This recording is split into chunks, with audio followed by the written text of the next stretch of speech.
Awesome.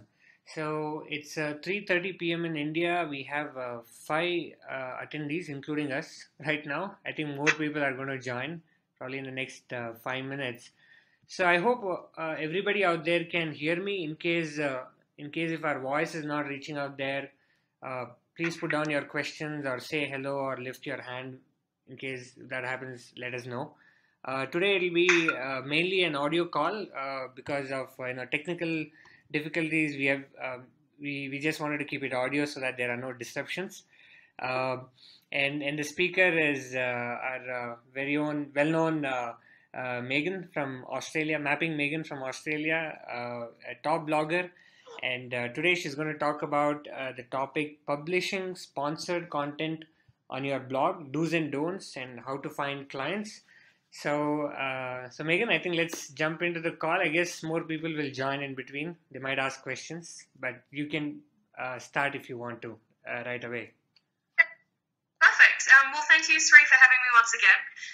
So, as Sri mentioned, once again, this is a travel blogging seminar that is being hosted very lovely by Trip Easel, and so we're very excited to be part of that. So my name's Meg, and as you're likely already aware, I run a travel blog. It's an adventure travel blog called Mapping Megan, and we've been up and running for a little bit over 2 years now, and one of our primary income streams is through content-based advertising, or in other words, through selling sponsored posts on our blog. So today's webinar is going to be all about that, so all about sponsored posts, about the different types of content-based advertising. So for instance, how much you should charge, how much you get paid, what to do about disclosure, and then how to find different clients for ongoing work. So on the right side of your screen, if you're on a desktop, there should be like a little section where you can write and ask questions, any questions that you may have as we go, so feel free to do that. I'll stop intermittently to take some of your questions, or if I'm talking too fast, let me know, and we'll try and slow it down. And we'll also leave kind of 10 to 15 minutes at the end for a bit of a question and answer time if you do have any follow-up questions. You're also more than welcome to email me, so there'll be a link which we will send out after this webinar where you can go back over if you missed anything or have another listen through. So we'll send that out at the end, probably within the next couple of days after that recording gets finished. So content-based advertising. There are quite a few different types of content-based advertising, and it's just completely revolutionized the concept of marketing, and it's become one of the biggest trends in 2015. So content-based advertising is a great way for businesses to engage with their consumers, and so for instance to provide them with the expert knowledge and to help them during the process of making a purchase of like a product or service. And that's where we come in as the bloggers. So we come in as the influencers. So for a sponsored post, content-based marketing is a business which pays you to use your platform to then pitch their product and raise awareness of their brand among your audience. And this can be done in many, many ways. So for instance, like it can be a full feature article, which is completely dedicated to the product. So for instance, a product review or the publication of a press release. So one post that's fully dedicated to kind of pushing that product. Or a sponsored post can be done by making a recommendation to use a product in what's otherwise a normal article on your site. So, for instance, I would publish a post on the best things to do in London over Christmas, and then at the very end of what's otherwise a normal and natural article, you include a box for a recommended accommodation at the end. A sponsored post can either be via a link placement, too, so like embedding a company's link into a general travel article which fits into your niche. So there are quite a few different ways a sponsored post can manifest itself, but generally when an advertiser approaches you, they're normally looking for one of two things. So the first thing that they could be looking for when they approach you for a sponsored post is native-based advertising. And that's generally where they're interested in placing a sponsored post on your site to reach your audience. So they want people to read the article, they want people to click through, and they want the traffic from your website to come through to theirs. So they're placing that link there for raising brand awareness and raising traffic to their site. The second reason that they could be looking to place a sponsored post would be for the SEO value of your link. So for those who are unaware of the terminology of SEO, it stands for search engine optimization. So they're basically looking to enhance their search engine optimization by having multiple websites across the internet link and point to their site.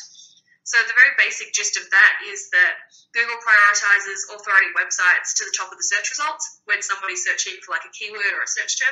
So basically, the more authority websites which link to yours, the greater website authority yours has and will become. So website investing in link building is, for instance, one of the biggest ways that companies try to push their websites to the top of search engines.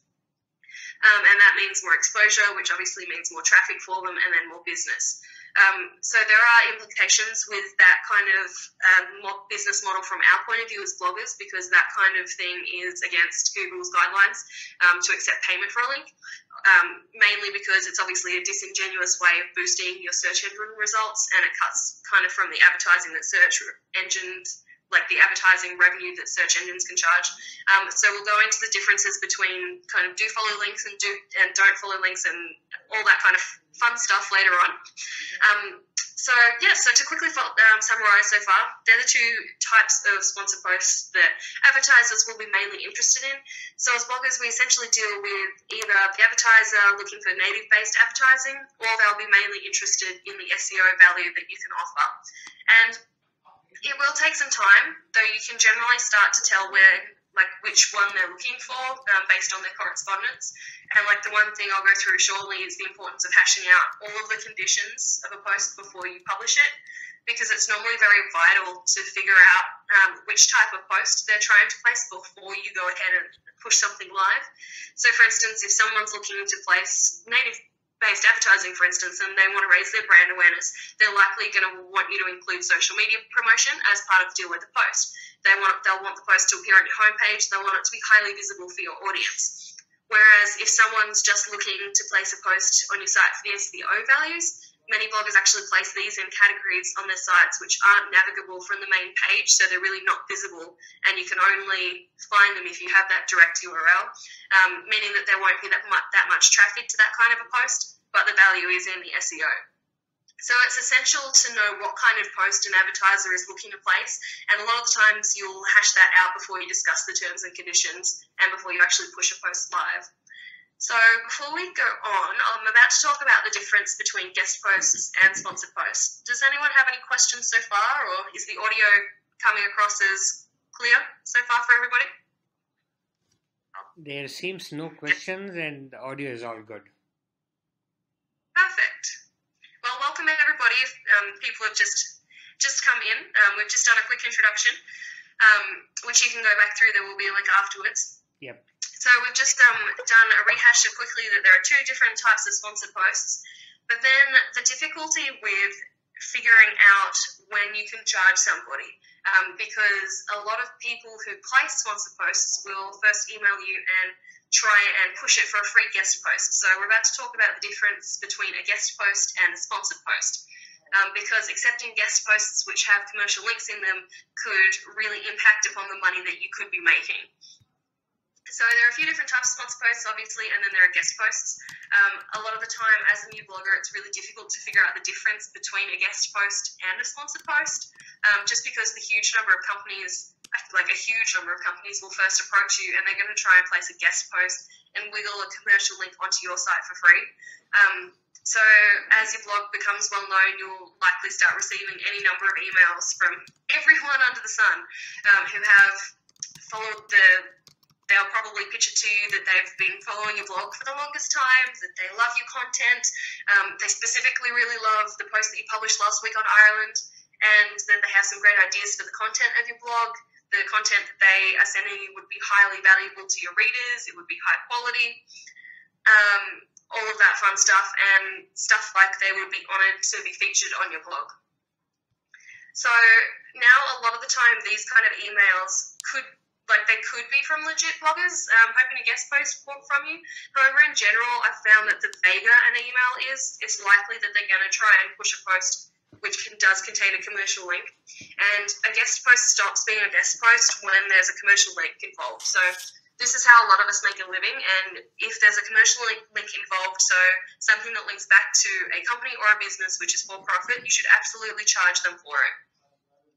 A lot of people receive those vague emails, like for guest posts, and they instantly delete them or just don't reply. But I personally see that as a missed opportunity because a lot of the time the person behind the vague email, they will actually be willing to pay. They're just kind of first hand trying to see if they can con you into kind of giving that service for free. But it does get to the stage where you start to receive the emails all the time, so a lot of people delete them straight away. To combat this and save time on being able to write back, I have a template response which is saved in my email, and it literally only takes me like 5 seconds to copy and paste that and hit reply. And I've crafted a response to be very direct, like laying out from the very get-go that we don't accept commercial link placement for free. And then that way, if they try to sneak it in at a later point, which a lot of them often do, you can refer to your original email, having been very straightforward from the start. So, like I personally, for my blog, will very happily accept guest posts from other bloggers. However, if the email's from someone I don't know and it doesn't include any information about themselves or their website, then I'll normally respond with just one quick set template response, and I'll quickly pull up my email to read that to you now. So for the really vague emails, I write back and I say, thanks for your email and considering our website. We accept guest blog submissions from travel bloggers or independent travel writers seeking to further their portfolio and would be happy to consider an article from yourself should you fall into one of these categories. If so, please reply with the URL of your blog and the working title of the piece you plan to write. Should you be contacting me on behalf of a company or client, I've outlined our rates for content-based advertising below. These rates apply to businesses or commercial entities looking to place links back to their company websites, as well as those looking to make mention to a specific brand. We are generally happy to negotiate on price should you have an already set budget. Please note that we do not offer commercial link placement for free. And then I go through and list my rates for them. So many people won't reply, and they'll be the people who don't have a budget and were trying to push like kind of a commercial link in a guest post on you. But some will actually reply and they'll start negotiations with you. However, I think the biggest thing here for a new blogger especially, because I think we've all been in this position, is not to let yourself be bullied by these people, because sometimes there are some people who are very seriously very persistent and they can try to be very aggressive in pushing you to place their link, whether that means they'll tell you it'll only take 10 minutes of your time, or that your website traffic isn't good enough yet to be charging, or that they work with people of the same level as you with the same traffic for much less. So figure out a structure that you're happy with, and you just need to stick to your guns. You need to be very matter of fact in your email correspondence, and stick very steadfastly to the fact that you don't offer commercial link placement for free. And you can phrase your correspondence in a very strong manner while still remaining very polite. And I'm a big believer of that. So, for instance, I receive a lot of requests for editorial coverage, so from companies who aren't in a position to pay but are looking for coverage for their stories. I let them know my rates, and then some people do write back and say that they can't pay, but if there is any kind of opening in my editorial schedule, they'd love to be featured. I usually just shoot back a quick note saying that unfortunately right now we're prioritising paid collaborations, but please feel free to reach out to us in the future should you establish a marketing budget. So I found that in kind of corresponding in the instance where someone's not willing to pay for a sponsored post, being firm, yes, but also being polite, because later down the line they might actually have a budget for a different client and you haven't burnt any bridges there. So you've networked and they will most likely remember you for the next time. So along the same lines of kind of tricking you to place a commercial link is a commercial link no matter where it's placed on your blog. So, for instance, it doesn't matter if someone's trying to place a link in the body of an article or in the author's biography of a piece instead of the main post. And that's something that quite a lot of companies will try. And it caught me a few times when I personally started. But they're still benefiting from the platform that you've established, and you've spent years building this platform. So even if a link is in the author's biography, that doesn't mean that it's any less valuable than if it were in the main body of an article. So that doesn't mean that you should give it away for free, pretty much. So for instance, I placed a post for someone maybe it was kind of 8 months in when I just started. And granted, it was very good content and it's still a pretty good post, pretty well performing post to this day, and my audience loved it. So I allowed this lady to place a link in her author's bio at the end. So the biography read something like, Sarah is originally from Canada and now lives in Berlin. She works for insert company link here, which is a multi-mode travel search engine, etc., kind of thing. And then a few months later, I started doing contact swaps with other bloggers and realized that the guest post that I had given someone for free, someone had turned around and paid another blogger $250 for that post. So the learning curve there is that a commercial link is a commercial link, and people might try and spin to you that it'll add great value to the overall article. They might try and spin it that adding it will be great value as a resource for your readers, but this is a valuable service, and if you do decide to offer advertising on your blog, whether it's for native-based advertising or whether it's for SEO purposes, either way, you're offering a valuable service and you should be paid. So you've put time and effort into building yourself to a position where advertisers want to come to you, so that in itself is valuable. And you will come into a situation as well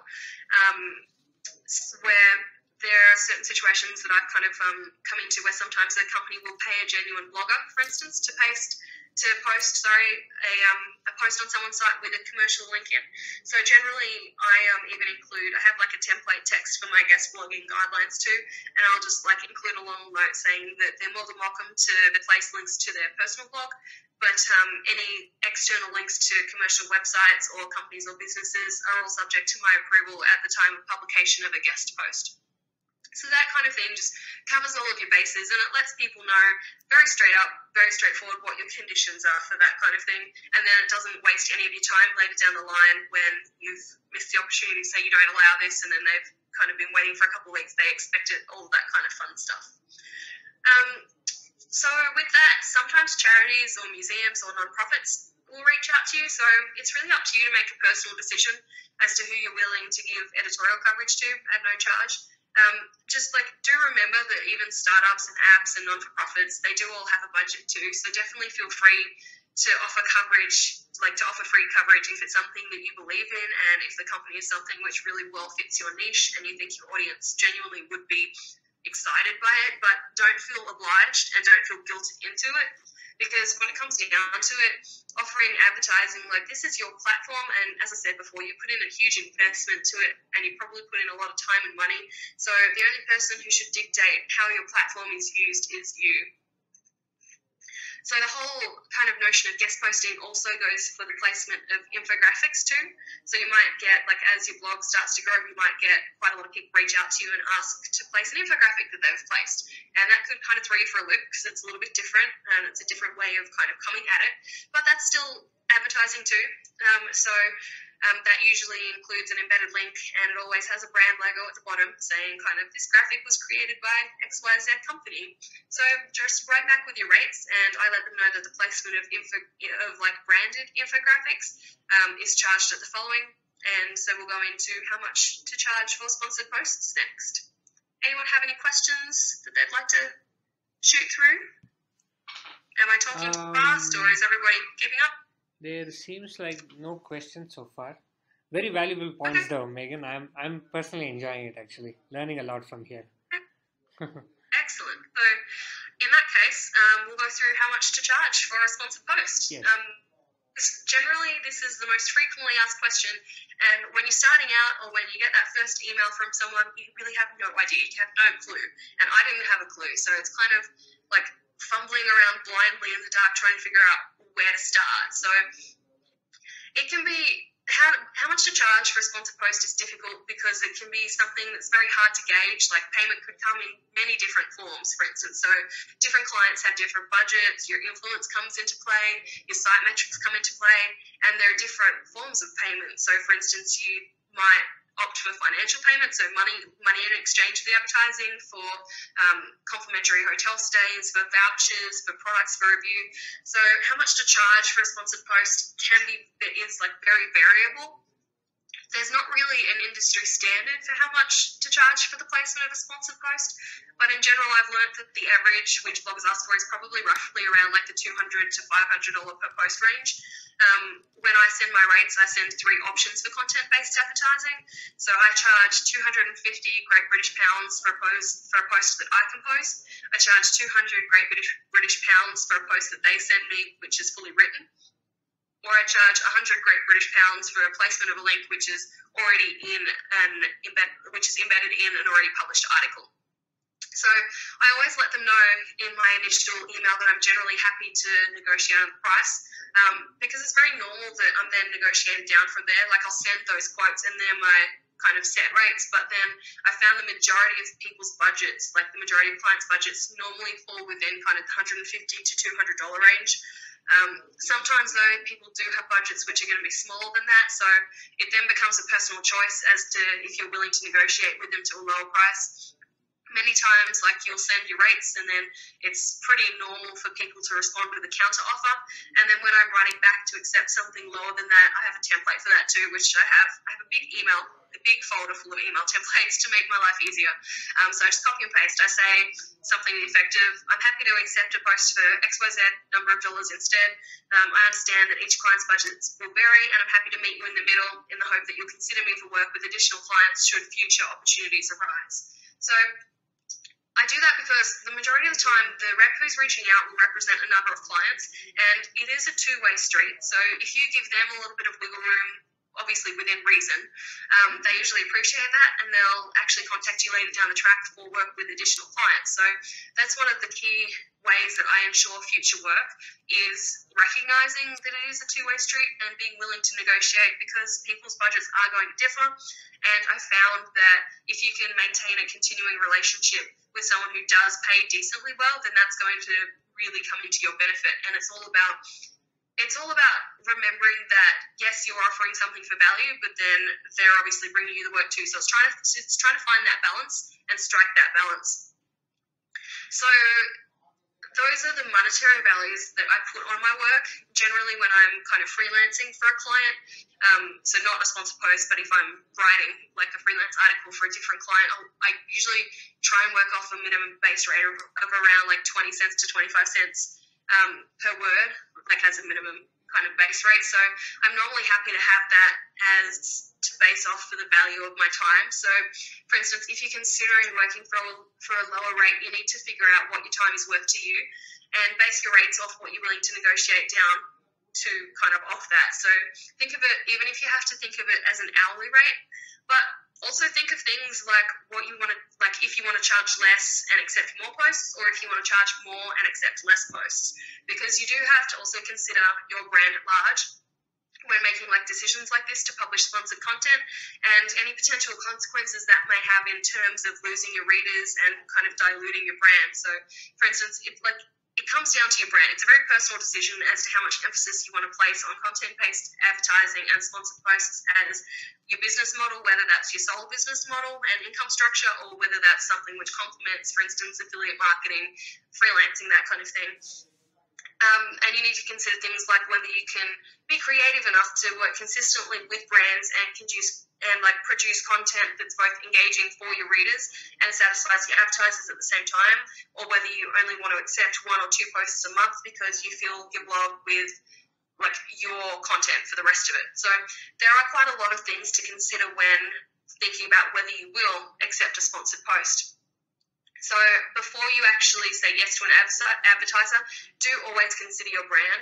Like as a general rule, not to lose your readers, you're going to want to stay within your niche, and you're only going to want to accept advertising from reputable businesses and reputable brands. Because if you lose your readers, you've lost your whole platform, and your platform is the reason why people want to advertise with you in the first place. So by that same token, though, let's say you might be approached by a reputable brand who's outside of your niche. I personally really think that if you're creative enough and if you have a wide enough niche, then you can pretty much tie quite a lot of things in. So, like for instance, my niche is branded to adventure travel, and last year I was approached by a linen company. So they wanted to promote their competition to win a set of luxury linen sheets. So nothing to do with adventure travel, right? You wouldn't think. But I came up with a post, and I wrote a post about the best hotel beds that I've ever slept in. So the best hotel beds around the world. So you absolutely need to consider your brand and ask yourself if an opportunity fits within your niche, and like if it's also a reputable company that's advertising with you, because you don't want it to hurt your reputation. But you can absolutely think outside the box and get creative so that you don't necessarily have to turn clients down. So I turned a client who like on face value, it might not have appeared like they could have fitted within my niche, but if you can get creative, then you can pretty much tie in quite a lot. You'd be surprised. Yeah, so then payment might come, so all of that is kind of payment in a monetary form, but it might actually come in the form of like many other forms. So for instance, a product review, or I've been paid in hotel vouchers in the past. So if you gain an idea of the monetary value that you're willing to kind of equate to publishing sponsored content on your platform, then when opportunities come for swapping products or vouchers in exchange for exposure, you can decide if that equates to the monetary value that you would normally charge. So for instance, like I wouldn't put the work in to do a whole post for a $20 product without charging like an extra fee for promotion. But if someone was sending a camera, like an action camera, which was worth say $500-600, then the value of that product is worth my time, kind of thing. So largely everything that we've gone over so far, it's all largely a very personal decision, but you just need to keep the above in mind when making that decision. So next, we'll go over the conditions of a sponsored post. Are we still good for questions? Did anybody have anything? There are two questions. There are two questions, Oh. Megan. First question is the budget you give linked to your domain authority or number of visits?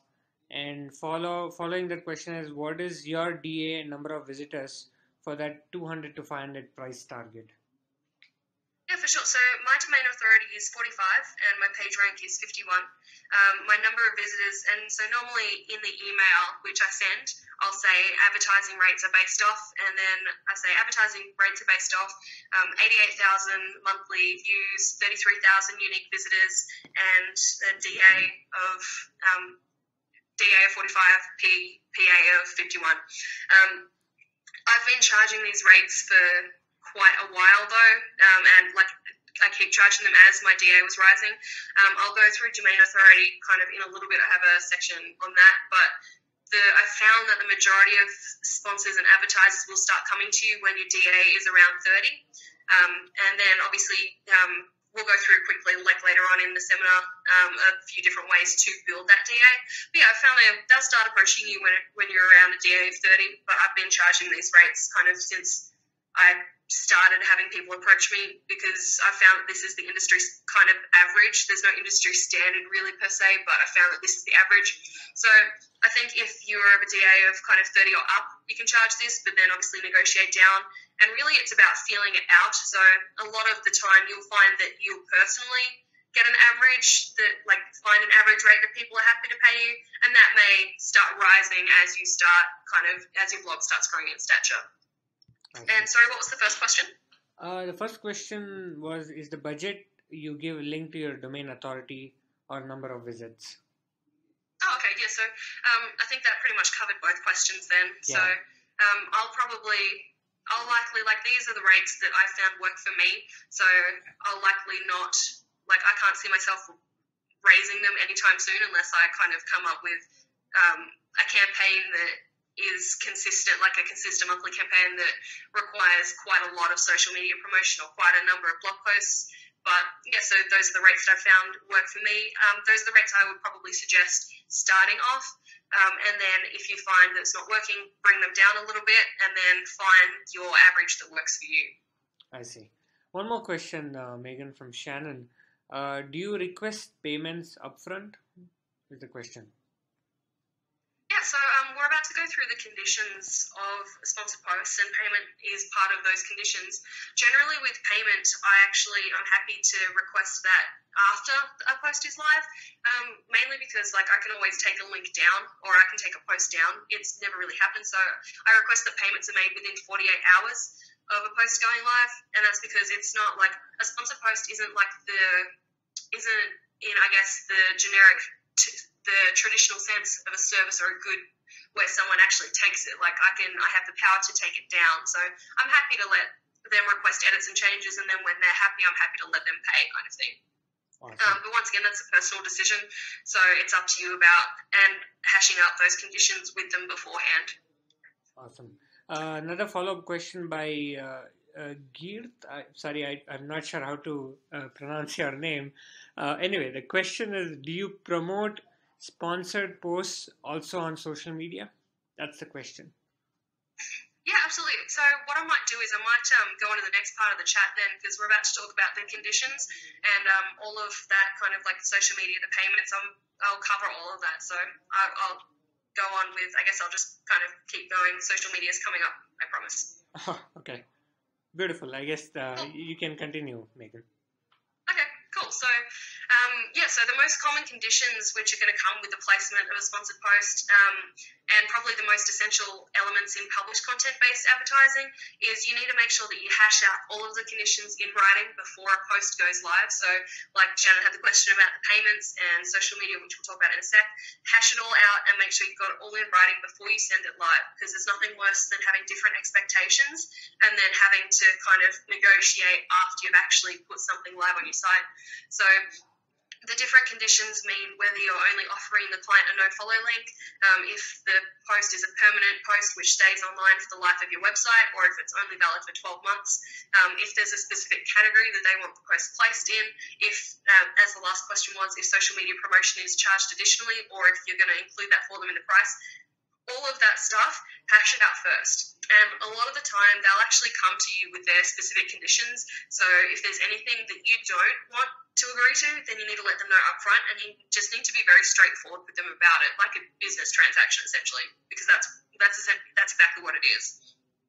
So with social media, to answer that last question, generally I'm happy to share a post on social media if they're paying me close to full price, because as I said, generally I'm negotiated down quite a lot, like not quite a lot, quite often, sorry. I'm quite often negotiated down. So I'm happy to share a post if they're paying like close to full price or full price, and if the content is actually decent. So if they've negotiated you down like a fair deal though, and they're paying you at about the minimum price that you'd normally accept, I'll charge more for social media. I've charged kind of up to $150 USD for sharing the post across Facebook, Twitter, Pinterest, Google+, and you can customize all of that as you see fit.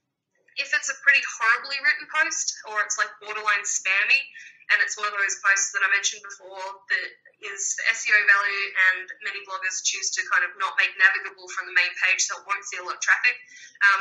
If you've decided to publish it, regardless of the fact that it's kind of like borderline horribly written, then I'll stick to my guns that social media promotion wasn't part of the deal. So it really depends. Like if I'm personally writing a post, then I'm more than happy to publish it on social media, because I generally see, like, I personally publish daily, so I figure if I'm putting the time and effort in to write a post for someone, I'm going to make it engaging for my audience at the same time, and then kind of kill two birds with one stone. So I have my blog content and I have the sponsored content all in one post. So I'm happy to put that over social media, because I know I've personally written it and I know it's in line with what my audience normally likes. And I've generally found that if you're creative enough and if you create engaging enough content, then a lot of the time your audience doesn't matter. Like, they don't mind so much if it's sponsored content. Like, when you start producing spammy kind of crap that deviates from your brand, that's when you're going to start losing people. But if you can create engaging content regardless of the fact that it's sponsored, people are still going to be reading. So if they're writing a post for you, so if a client is writing a post and getting you to publish it, you need to be very clear about the type of content that you want. So for instance, like the word count, if you're happy to source photos. Generally when an advertiser is placing a post, I'll say that I'm personally happy to source photos at no extra cost. And like a couple of people have mentioned to me that I should charge for that, but I'm happy to do that at no extra cost, mainly because my website has a certain visual style, and like I want to ensure that the photos are going to be great. So but also that I know with photos that I personally source, they fall under Creative Commons, and there's going to be no question about the licensing or like breach of copyright or anything there. So that's just kind of my personal OCD issue, that I will source the photos because I want to make sure that the quality is good if people are going to be seeing the post. But once again, that's like a personal condition. So much of the time, if you're writing the post, the client will then send back like specific requests that they have for keywords and anchor text. And if anyone's unfamiliar with the term anchor text, that's basically the text that you link their website to. And most advertisers will be happy for you to go ahead and publish that and then send them the link once live. And they'll request any like minor edits or changes if they need to after it's live. Some of the time though, some people will request to see a draft version of the content first, and you can send that via email in like a Word document. Though I have a fabulous WordPress plugin, and that's called Share a Draft. So basically that plugin lets you generate a preview link to send someone, which gives them access to see what a draft post looks like on your website before it goes live. And that for me just works because I can write a post in my WordPress, in my blog, and just I don't have to worry about kind of copying it and pasting it into Word documents and emails. I can just send them one link. So that plugin again was called Share a Draft. And that's even kind of cool if you want, like, if you've got a genuine guest post from a blogger or a collaborative post that you want to send people and let them preview it, let them give you feedback, that kind of thing. So I really love that plugin for that, and I find it a lot easier that way. And in my rate sheet that I actually send back to each client at the very beginning, I usually make a note kind of under each advertising option that they're more than welcome to preview the draft content first for final approval before it goes live. And most people appreciate that gesture. Obviously, if you're accepting a product for review, you also need to make it clear that you reserve the right to write honestly about your experience, and that while they can make like minor requests for kind of edits and changes, the general content itself is going to be composed by you. So once again, that's just mainly about having everything straightforward out in the open from the very start. So with, I guess, Shannon's question from before, so with payment, make sure you've discussed payment beforehand, like how you're getting paid and how long it's going to take for payment to be made. So the most common form of payment for these kind of posts is PayPal, because like everyone is internationally. If you're a traveler, you're traveling internationally. You might be traveling through India, and you might be working with a brand in the UK, and you might be a US resident with US kind of bank account kind of thing. So the most common form of payment is PayPal. And I usually let advertisers know, like obviously first up, that I expect payment within 48 hours of a post going live. So I found some of the, like most people are pretty good with paying on time, and sometimes it can take up to a week or so, though some companies have like specific invoicing structures already in place. So payment might take net 30 days, and it might take you a month to get paid. And in this case, they generally always tell you up front, like payment must be made within 48 hours of a post going live. They generally will write back and say, well, it's our company policy to pay within net 30 days. Is this fine? And they're generally pretty good with that, so I don't have a problem with that at all. Some companies don't deal with PayPal though, so there are a few companies that request that I've had. It's only really one or two, so it's very minor in comparison, but I have had a few companies who request your bank account details. And if you are sending that, just remember to send the international details, so like include a SWIFT code and that kind of thing for international transfers. And some companies will say that they can only pay by check. So for instance, that's in itself a really good reason why it's important to confirm the payment method, like before you start and before you publish, because for instance, if you're traveling and you can't accept a check, you need to negotiate some other form of payment method. And you also need to decide whether, once again, personal decision, you also need to decide whether or not you're happy to eat the PayPal fees. So PayPal charges 4%, and generally the advertisers will send it, and you're the one that kind of eats that fee. So you can, like some people do request that the company send an extra 4% on top of the charge to cover the fees though. Generally, I'm personally happy to eat the fees as just kind of the cost of running a business. Sometimes, though, you can say to the company, please cover the PayPal fees, and they'd be more than happy to do that. So figure out if that's something, like 4% adds up, especially if you're doing a lot of this kind of business. So that's definitely something to think about and to kind of hash out beforehand. Does anyone have any questions about payments while we're just quickly on that? Or is everyone, did that kind of go over everything that people had in mind? There's no new questions, Megan, at this point. Perfect. Yeah, I guess. Okay, cool. So we can just continue. Well, another condition to consider is whether the link will be permanent or if it's only going to be like lasting for 12 months on your site. So some companies prefer permanent links, and it's therefore, if you only want a link there for 12 months, which is, it's starting to become the industry standard, it's your job to convince them why 12-month placement is to their advantage. So it's largely becoming the industry standard, and once again, it's a personal decision. Like, you put yourself in the position to make more money if you have links expiring every 12 months, though you might lose out on business from companies who don't work with that model. So you can let them know that, like, the articles, once the article slowly goes down in the archive, readers will move on to newer posts, and then therefore placing a new article after 12 months would be a really good way to recapture the traffic and all of that kind of stuff by moving their link to a new post. So it's really up to you to convince them that that's more to their advantage and to their benefit. And several industries have found tremendous success in doing that. So doing 12 months, I found that a lot of contacts will actually, in their conditions that they send me, will say that the link has to stay live for at least 12 months. So it is becoming the industry standard, and it's becoming widely accepted as the norm. Though some people will request a permanent link placement, and it's up to you to decide whether that's for you. So you need to also think about, like, going into this, you need to also think about which types of links that you're willing to accept, because, like, for instance, you need to think about whether you're willing to accept casino links or links to pharmaceutical companies. The basic gist is that links to spammy or, like, black hat companies, it can often hurt your SEO. And so once again, it's a personal decision that you have to make, and sometimes there are some companies that won't actually work with you if you do have casino links live on your site, for instance. So that's also something to think about when companies approach you. And then the big one, which I'm expecting people to have questions about, is the no-follow, do-follow links. So follow links are what give companies search engine link juice. And if you're giving someone a no-follow link, they're essentially not getting any SEO value out of the post. So companies who are paying to link build are only going to be interested generally in do-follow links because that's what boosts them in the search engine results. And you don't need to do anything extra to these links. So a link is automatically do-follow unless you change the code to tell Google not to give it credit to that link. A no-follow link, whereas in contrast, is a link that doesn't count as a point in the page's favour, if that makes sense. So, like, it doesn't boost their page rank, it doesn't boost their domain authority, and it doesn't help a page's placement in search engine results. So no-follow links So no-follow links, they don't get any love, essentially.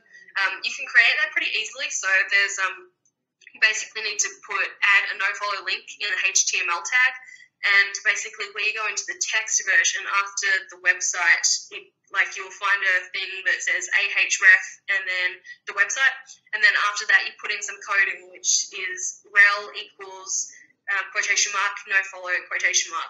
And that's probably sounding really confusing from someone saying it kind of over a webinar, but you can super easily do a quick Google search of how to make a link no follow. But I actually use a fabulous plugin called NoFollow R. So that's literally, it's no follow and then the letter R after that. And that lets you make a link no follow with just literally one click. So the no follow tag is basically, it's like a notice sign. So it's a notice sign for search engines saying don't count this. And the reason why that's a big thing is because it's against search engine terms and conditions to pay for follow links. So basically because it's a disingenuous way to boost a search engine's results when they might not necessarily be the most authoritative website out there. So that's something to take into consideration when you're planning your monetization model, because if search engines discover that you're accepting paid do-follow links, then you do run the risk of having your own page rank and domain authority stripped, and that's something that's going to impact your own search engine traffic.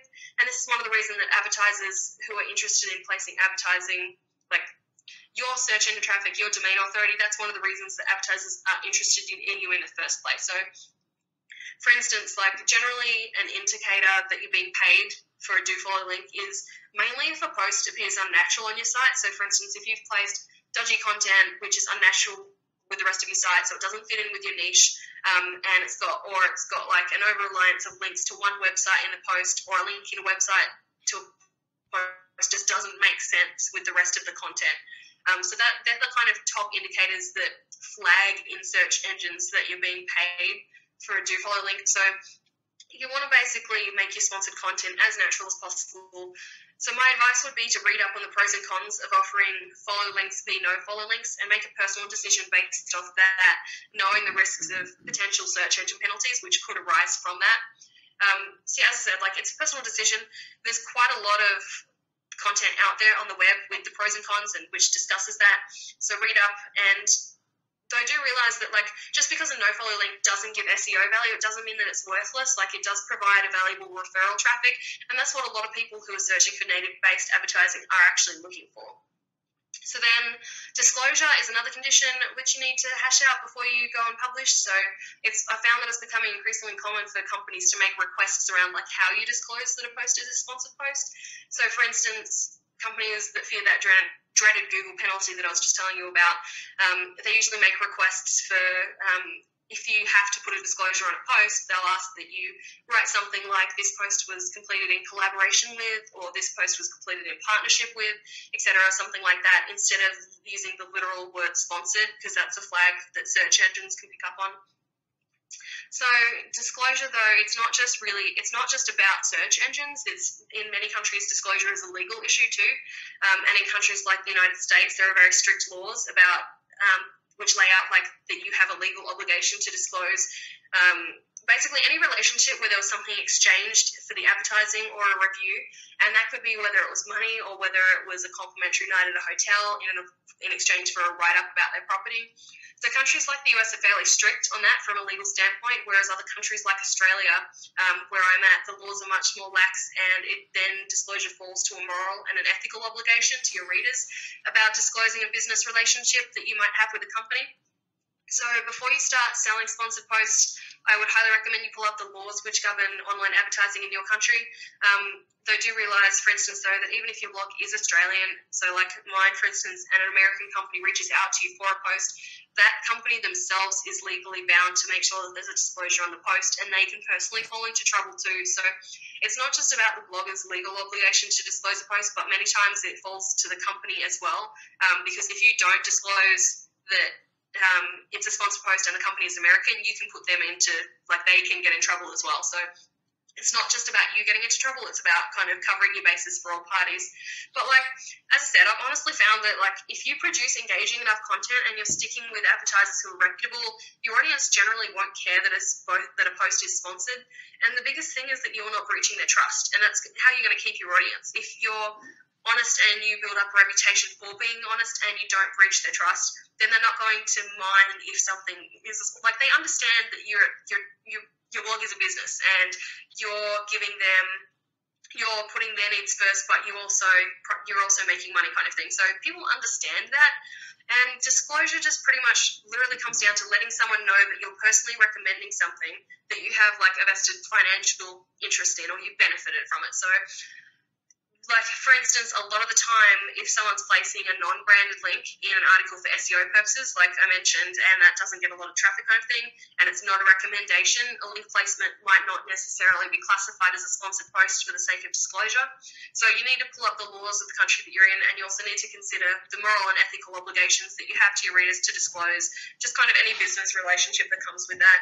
And that could be at the top of the post, or that could be at the bottom of the post, or you just need to make it very clear that there is a business relationship, essentially.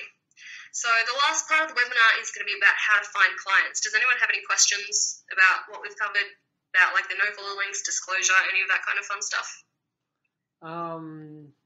Nothing. I think you answered a couple of things. They had questions, but you answered them. So. Okay, excellent, cool. So we've got like 15 minutes left. So the last part I'll just quickly brush over. It's how to find clients, and that's probably the most essential bit, I guess. Generally, I found to get started in sponsored posts, like I personally found that the clients had to start coming to you, which I know is a bit of a pain to hear, because if you're cold pitching to someone and you have no idea of whether or not they recognize the value in content-based advertising, it can often be a really hard sell. So it's kind of hard, like it's different than pitching to a hotel for a complimentary night in exchange for a blog post, because regular people can see the value in that, like it's advertising in exchange for something. Whereas if you're pitching a post and you don't know if someone recognizes the value or if they even know about SEO kind of thing. So it can often be very hard and like looking for a needle in a haystack kind of thing. So I found that clients started coming to me, as I mentioned before, after my domain authority hit around 30. So your domain authority, if anyone's unaware, it's Google's indicator basically of how authoritative your website is. And you can check that by doing a search in Google, like check my domain authority. One of the best ways for raising your domain is by securing links to your website on other high-ranking sites. So guest posts, take part in collaborative articles, swap links, get yourself added to other people's blog roles. Obviously also write like good and engaging content, because then people externally will link to you too. And then after advertisers started reaching out, I began keeping private lists of my contacts and then identifying other bloggers within my circles who I trusted and organising contact swaps. So, for instance, I'd give someone 20 contacts and they would give me 20 contacts, and then we'd reach out to that person knowing that they were interested in the value of the content, like that they knew the value of content-based advertising and that they had clients who were actually interested in that kind of marketing. So keeping a list of contacts as they come to you is a really fabulous way too, because then like at the end of the year, I'll go through all of my contacts and then email everyone to just let them know it was a pleasure working with them, and I'd love to stay in touch and let me know if they have any opportunities in the new year. So I did that at the start of this year and actually made for a really big January. So just always kind of like keep in the back of your mind how to find continued work, and it's all about putting yourself in the best position for repeat business too. But like with that, do be very careful in who you give your contacts out to, because you have to make sure that it's people you trust. So PR reps are going to get, like, you don't want them to get spammed with pitches kind of thing. Like some people can really get quite mad at having their contact details and contact information circled around. So I'll generally ask for permission. And like, for instance, in the email that I send after having published a post, the email I send them with the live link, I'll just say something like, it was a pleasure working with you. Please let me know if you're interested in having me introduce you to other high-quality influencers who offer this same kind of promotion. And normally they're more than happy for that. They'll write back and say, yes, please, kind of thing, and then I'll pass their contact on and all that kind of fun stuff. So if you do establish a small group, a small circle of bloggers who swap and send each other business, and this is one of the best ways to find new clients and having new clients find you.